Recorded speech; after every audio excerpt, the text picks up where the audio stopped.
আপনার যদি জ্বর না থাকে, আপনার যদি পাতলা পায়খানা না থাকে, এই ধরনের কোনো উপসর্গ যদি না থাকে, তাহলে আপনি অবশ্যই রোজা রাখতে পারবেন।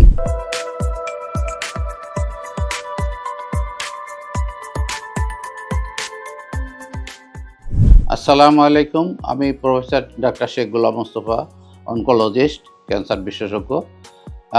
আসুন আমরা, রমজান সামনে আসছে, রমজান সম্বন্ধে ক্যান্সার রোগীদের বিষয়ে কিছু আলোচনা করি, যেগুলো খুবই জরুরি। কিছু কিছু রোগী আছেন যারা রোজা রাখতে পারবেন না, তাদের হচ্ছে যারা কেমোথেরাপি পাচ্ছে।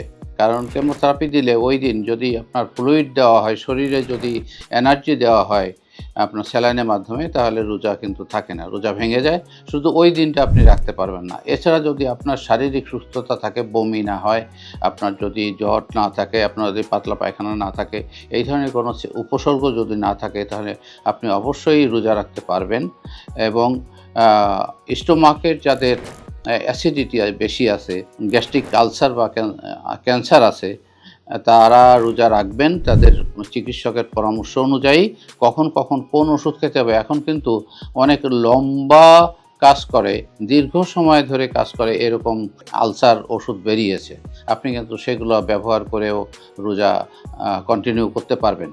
আর বমি এবং অন্যান্য উপসর্গের জন্য লম্বা ওষুধ আছে, সেগুলো আপনার খেতে হবে। হয়তো একটা ভোর রাতে যখন আপনি সেহরি খাবেন, তখন আপনি সেটা খেয়ে নিতে পারবেন।